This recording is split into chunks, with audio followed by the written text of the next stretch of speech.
सम plus प्रेषण अर्थात समानुरूप से भेजा गया। लुईस के अनुसार संप्रेषण अर्थों का एक पुल है, शाब्दिक संप्रेषण और एक है अशाब्दिक संप्रेषण। संप्रेषण एक पारस्परिक संबंध स्थापित करने की एक प्रक्रिया है।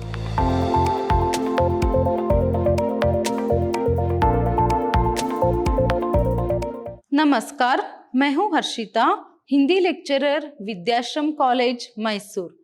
आज हम मैसूर यूनिवर्सिटी के 4th सेमेस्टर BCA की हिंदी पाठ्यक्रम से जो चौथा यूनिट है उसमें से जो पत्र व्यवहार है उसमें से संप्रेषण जो है उसके बारे में आज हम जानकारी प्राप्त करेंगे। लास्ट सेशन में हमने जो आलेखन है, मसौदा तैयार करना जो है मतलब जो ड्राफ्ट है उसके बारे में जानकारी प्राप्त की थी, उसके लक्षण, उसकी परिभाषा और उसके लिखने की जो विधि है, आलेखन लिखने की जो विधि है, इस सब के बारे में हमने लास्ट सेशन में जानकारी प्राप्त की थी। अभी जो आज संप्रेषण जो है उसके बारे में हम जानकारी प्राप्त करेंगे। क्या है संप्रेषण? देखिए, अंग्रेजी में जो कम्युनिकेशन कहते हैं ना, उसी के लिए हिंदी में यहाँ पर संप्रेषण जो है कहा जाता है।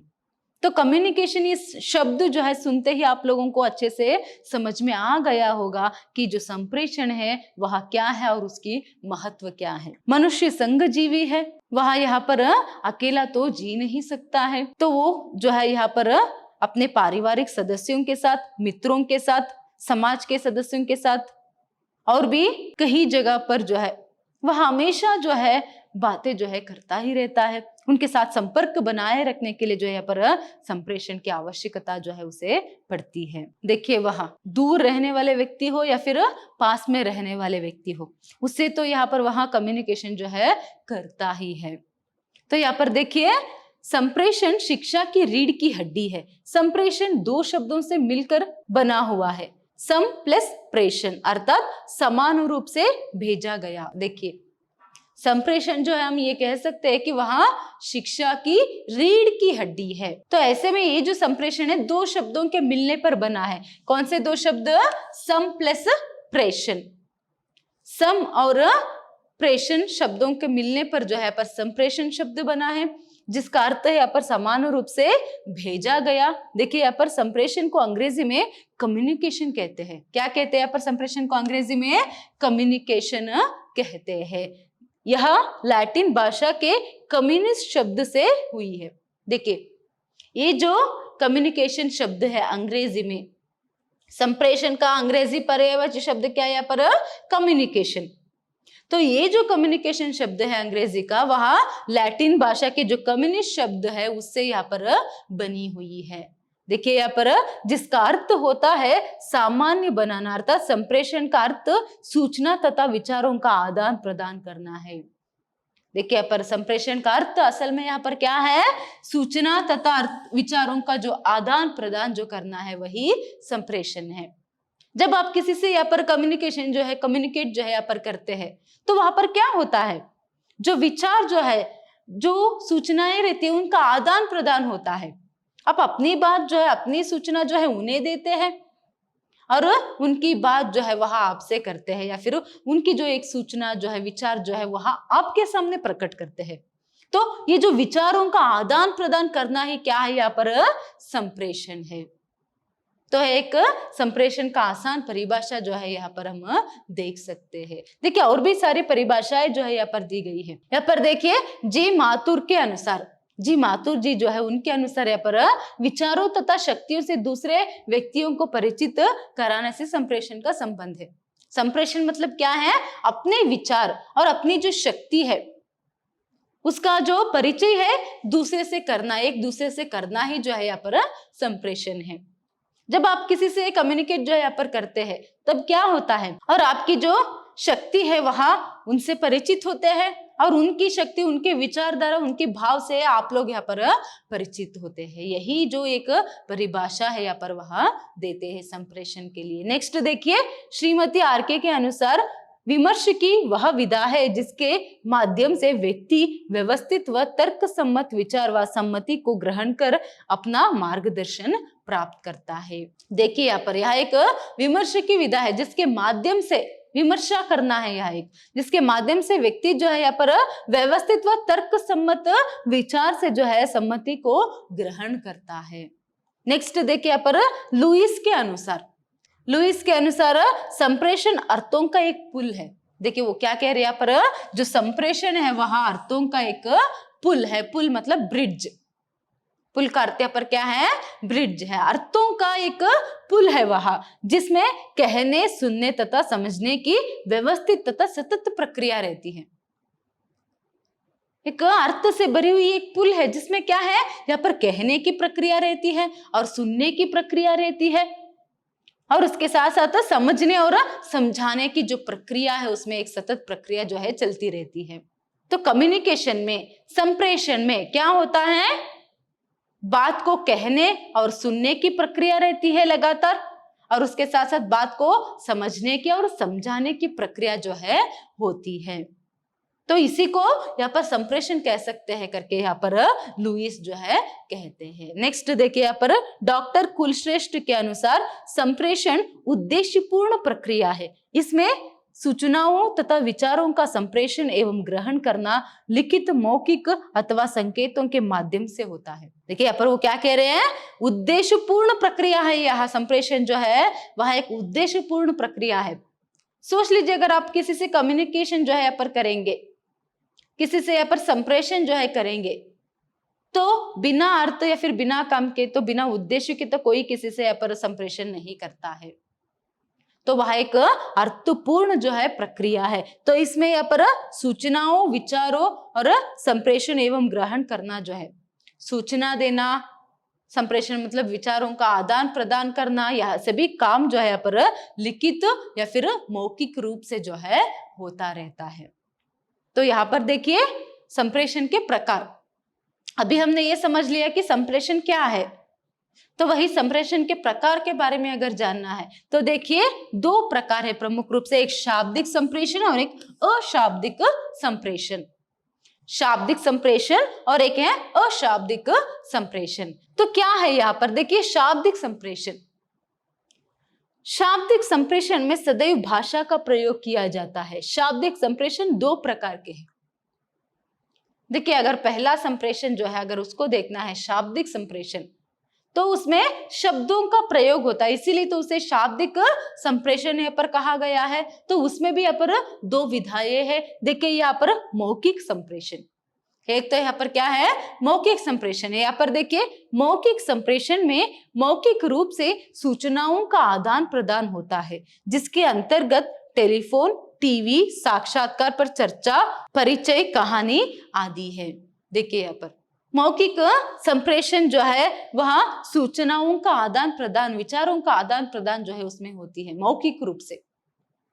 मौखिक रूप से जो है उसमें सूचनाओं का और विचारों का आदान प्रदान जो है उसमें होता है। एक व्यक्ति दूसरे व्यक्ति को जो है व्यक्ति के सामने अपने विचार को प्रकट करता है, अपनी बात उसके सामने रखता है और उसकी बात जो है वह खुद सुनता है, समझता है, समझाता है। यह सभी जो है मौखिक संप्रेषण के अंतर्गत जो है होती है। तो यहाँ पर टेलीफोन, टीवी और उसके साथ साथ साक्षात्कार मतलब इंटरव्यू और उसके साथ साथ परिचय, कहानी, ये सभी जो भी है यह सभी जो है मौखिक संप्रेषण के अंतर्गत आते हैं। वही देखिए यहाँ पर लिखित संप्रेषण, एक व्यक्ति सिर्फ बोलकर ही यहाँ पर विचारों का आदान प्रदान, भावों का आदान प्रदान जो है यहाँ पर नहीं करता है, उसके साथ साथ लिखकर भी वह अपने भावों का, विचारों का आदान प्रदान जो करता है, तो उसे लिखित संप्रेषण यहाँ पर कहा जाता है। देखिए यहाँ पर लिखित संप्रेषण में व्यक्ति लिखकर संदेश भेजता है। तो ये व्यक्ति जो है यहाँ पर अपनी भावनाओं का, फिर अपने विचारों को या फिर जो भी संदेश रहता है उसे यहाँ पर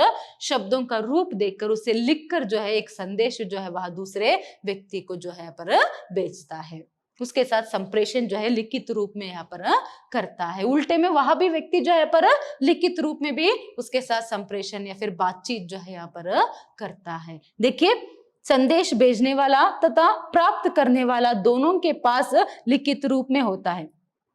ये जो संप्रेषण है, संदेश भेजने वाला मतलब जो प्रेषक है और जो संदेश पाने वाला मतलब जो प्रापक या फिर पत्र प्राप्तक जो है, उन दोनों के बीच में जो है यहाँ पर क्या है संप्रेषण लिखित रूप में ही होता है, जैसे कुछ समय पहले मैंने आपको समझाया।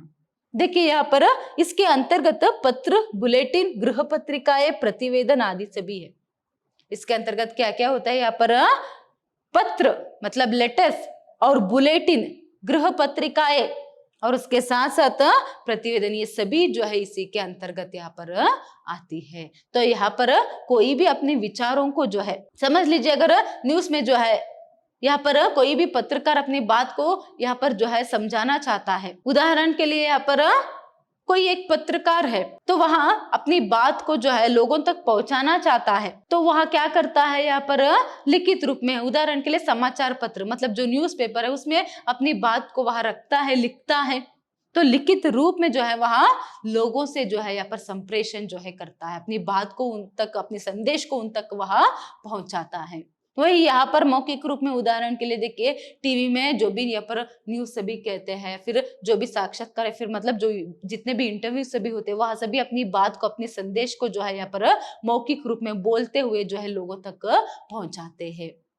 तो इस तरह मौखिक संप्रेषण और लिखित संप्रेषण करके संप्रेषण के दो प्रकार जो है यहाँ पर हम, शाब्दिक संप्रेषण के दो प्रकार यहाँ पर हम देख सकते हैं। वही देखिए नेक्स्ट, अशाब्दिक संप्रेषण। अभी हमने पहले प्रमुख रूप से संप्रेषण में दो प्रकार है, शाब्दिक और अशाब्दिक। तो अभी तक हमने शाब्दिक संप्रेषण में जो दो प्रकार है, मौखिक संप्रेषण और लिखित संप्रेषण, उसके बारे में जानकारी प्राप्त की। अभी देखिए जो अशाब्दिक संप्रेषण है वह क्या है ये जानेंगे। देखिए अशाब्दिक संप्रेषण के अंतर्गत संप्रेषण वाणी से, आंखों से किया जाता है। इसके अंतर्गत निम्नलिखित संप्रेषण आते हैं। देखिए अशाब्दिक मतलब यहाँ पर शब्दों का कोई प्रयोग जो है किसी तरह में यहाँ पर नहीं होता है, तो इसीलिए यहाँ पर अशाब्दिक संप्रेषण करके दिया गया है। तो यहाँ पर आंखों से, स्पर्शों से, इस तरह जो है कुछ संप्रेषण जो है व्यक्ति करते हैं। देखिए यहाँ पर वाणी या ध्वनि संकेत संप्रेषण, अगर हम यहाँ पर देखेंगे तो वाणी या फिर ध्वनि संकेत संप्रेषण में इसमें विचारों, भावनाओं की अभिव्यक्ति छोटे छोटे समूहों में आमने सामने रहकर वाणी द्वारा रखी जाती है, जैसे कि वार्ता के बीच में हाँ हाँ या हूँ या फिर मुंह से सीटी बजाना आदि। मतलब यहाँ पर बात जो है वह नहीं होता है, सिर्फ ध्वनि जो है यहाँ पर रहती है, हाँ करना। जिस तरह देख के सोच लीजिए, अगर कोई बात नहीं कह सकता है, अगर कोई बोल नहीं सकता है, तो उसकी सिर्फ ध्वनि अगर निकलती है, किस तरह वह यहाँ पर हाँ हाँ, किस तरह यहाँ पर वो कहता है, अपनी बात को जो है दूसरों से कहने की कोशिश करता है, वह सभी जो है वह संकेतों के जरिए या फिर ध्वनि के जरिए जो है यहाँ पर संप्रेषण करता है। जितने भी लोग यहाँ पर बोल नहीं सकते वो ध्वनि के जरिए, और उसके साथ साथ तो कुछ संकेत जो है उनके रहते हैं, उनकी भाषा एक अलग ही रहती है, क्योंकि बिना संप्रेषण के, तो बिना बातें के, बिना विचारों के आदान प्रदान किए तो यहाँ पर कोई भी व्यक्ति नहीं रह सकता।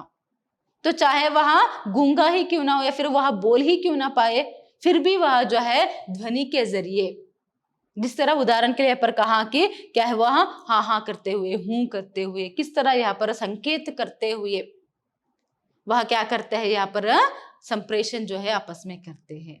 नेक्स्ट देखिए वही स्पर्श करके। अभी स्पर्श के माध्यम से व्यक्ति अपनी भावनाओं एवं विचारों को अभिव्यक्ति करने में सफल हो जाता है। देखिए यहाँ पर एक व्यक्ति जो है अगर अपने विचारों का आदान प्रदान उसे करना है या फिर अपने भावनाओं को से प्रकट करना है, तो वह स्पर्श के माध्यम से भी जो है वह विचारों का आदान प्रदान कर सकता है।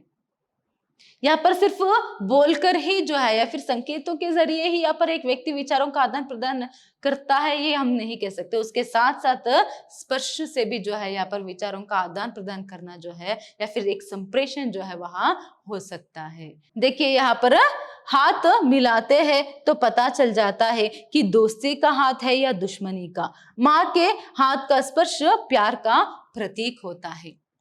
उदाहरण के लिए अगर बतानी है तो कोई अगर आपसे हाथ मिलाता है तो उसी स्पर्श में यहाँ पर आप समझ जाते हो कि वो दोस्ती का हाथ जो है यहाँ पर आपसे बढ़ा रहा है या फिर दुश्मनी का। जो हाथ उसने मिलाया है वह दोस्ती का है या फिर दुश्मनी का, ये सिर्फ स्पर्श से ही पता चल जाती है, उसे यहाँ पर बोलने की आवश्यकता ही नहीं पड़ती है। और एक अच्छा सा सुंदर सा उदाहरण यहाँ पर देना है स्पर्श यहाँ पर संप्रेषण जो है उसके लिए, तो एक माँ का जो स्पर्श है एक बच्चे के लिए, उसमें भी जो नवजात शिशु रहता है उसके लिए तो क्या है यहाँ पर बच्चे के लिए माँ का स्पर्श ही क्या है, एक संप्रेषण है। उसी स्पर्श से जो है यहाँ पर माँ और बच्चे में जो है एक संप्रेषण जो है होती है। और वो जो माँ का स्पर्श है वह प्रेम का प्रतीक है, संकेत है। तो इस तरह स्पर्श करके भी जो है यहाँ पर संप्रेषण हो सकता है। तो यहाँ पर प्रमुख रूप से शाब्दिक और अशाब्दिक संप्रेषण, शाब्दिक में मौखिक और लिखित संप्रेषण, और अशाब्दिक में यहाँ पर ध्वनि और संकेत संप्रेषण, और उसके साथ साथ नेक्स्ट स्पर्श करके जो एक संप्रेषण किया जाता है। इस तरह यहाँ पर भी दो विभाजन जो है किया गया है। देखिए नेक्स्ट यहाँ पर संप्रेषण के गुण।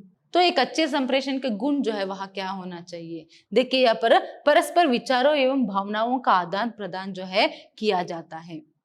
संप्रेषण में क्या किया जाता है, यहाँ पर परस्पर विचारों का आदान प्रदान जो है यहाँ पर किया जाता है। नेक्स्ट देखिए, संप्रेषण एक पारस्परिक संबंध स्थापित करने की एक प्रक्रिया है। परस्पर में दो लोगों में, परस्पर लोगों के बीच में जो है यहाँ पर संबंध स्थापित करने का एक प्रक्रिया जो है वह संप्रेषण से ही होती है।